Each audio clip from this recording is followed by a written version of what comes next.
Halo semua, bismillahirrahmanirrahim. Assalamualaikum warahmatullahi wabarakatuh. Kembali lagi bersama saya, Sandy Fahri Wijaya dari Prodi Pendidikan Pancasila dan Kewarganegaraan. Apa kabar nih semuanya? Semoga dalam keadaan sehat walafiat. Baik rekan-rekan semua, pada kesempatan kali ini kita akan sama-sama membahas tentang bagaimana proses dari perumusan Pancasila sebagai dasar negara. Jadi rekan-rekan semua, sejarah dirumuskannya Pancasila sebagai dasar negara adalah diawali dengan pembentukan Badan Penyelidik Usaha-Usaha Persiapan Kemerdekaan Indonesia atau yang kita kenal dengan BPUPKI. Jadi BPUPKI sendiri dibentuk pada tanggal 29 Mei tahun 1945. BPUPKI adalah organisasi yang dibentuk untuk mempersiapkan kemerdekaan Indonesia sekaligus sejumlah syarat yang harus dipenuhi sebagai negara merdeka. BPUPKI sendiri diketuai oleh Rajiman Widyo Diningrat. Untuk wakilnya sendiri yaitu Raden Panji Suroso. Anggota dari BPUPKI terdiri dari 67 orang, 60 dari Indonesia dan 7 dari Jepang. Jadi, Pancasila sendiri dirumuskan dalam sidang pertama BPUPKI. Sidang pertamanya sendiri dilaksanakan pada tanggal 29 Mei sampai dengan 1 Juni 1945.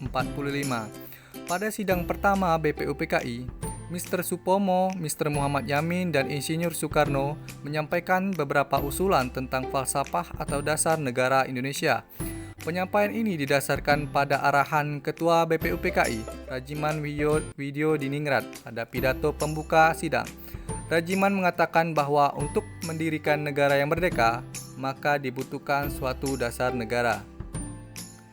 Usulan yang pertama, yaitu dari Mr. Muhammad Yamin, yang diusulkan pada tanggal 29 Mei tahun 1945.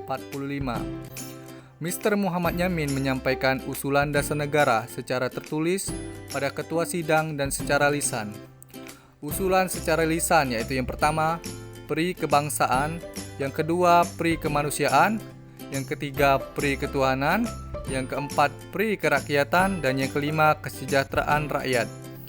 Yang diusulkan secara tertulis yaitu dengan rumusan yang pertama, ketuhanan yang Maha Esa, yang kedua, kebangsaan persatuan Indonesia, yang ketiga, rasa kemanusiaan yang adil dan beradab, yang keempat, kerakyatan yang dipimpin oleh hikmat kebijaksanaan dalam permusyawaratan perwakilan, dan yang terakhir, yang kelima, keadilan sosial bagi seluruh rakyat Indonesia. Terus yang selanjutnya yaitu usulan dari Mr. Supomo yang diusulkan pada tanggal 31 Mei tahun 1945. Usulan dasar negara yang diungkapkan oleh Mr. Supomo didasarkan pada pemikiran bahwa negara Indonesia yang dibentuk hendaklah negara yang integralistik atau negara persatuan.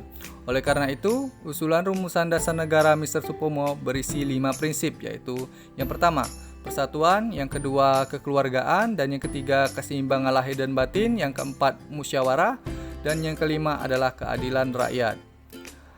Untuk usulan yang terakhir yaitu dari Insinyur Soekarno yang diusulkan pada tanggal 1 Juni 1945. Insinyur Soekarno menyatakan usulan dasar negara dengan sebutan Pancadharma. Lalu dengan anjuran para ahli bahasa, rumusan dasar negara yang diusulkan Insinyur Soekarno ini dinamakan Pancasila. Sila artinya azas atau dasar, dan di atas kelima dasar itulah kita mendirikan negara Indonesia kekal dan abadi.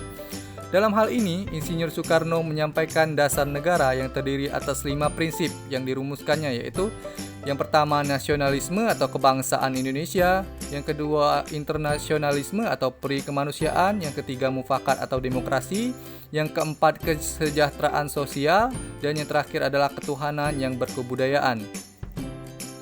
Itulah beberapa usulan falsafah atau dasar negara Indonesia yang dikemukakan oleh tokoh-tokoh pendiri negara Indonesia. Tak hanya itu saja, mungkin dari rekan-rekan semua sudah pernah mendengar yang namanya Panitia 9. Panitia 9 merupakan panitia kecil yang dibentuk oleh BPUPKI. Nah, pada tanggal 22 Juni tahun 1945, panitia tersebut melakukan sidang yang menghasilkan keputusan penting. Lantas, apa hasil dari sidang Panitia 9 tersebut? Jadi, Panitia 9 dalam sidangnya tanggal 22 Juni tahun 1945 menghasilkan rumusan dasar negara. Panitia 9 terdiri dari Insinyur Soekarno, Muhammad Hatta, Muhammad Yamin, Ahmad Subarjo, A.A. Maramis, Akahar Muzakir, Wahid Hashim, Agus Salim, Abi Kusno, Cokro Sujoso. Berikut rumusan Pancasila dalam naskah Piagam Jakarta. Yang pertama adalah ketuhanan dengan kewajiban menjalankan syariat Islam bagi pemeluk-pemeluknya. Yang kedua, kemanusiaan yang adil dan beradab. Ketiga, persatuan Indonesia.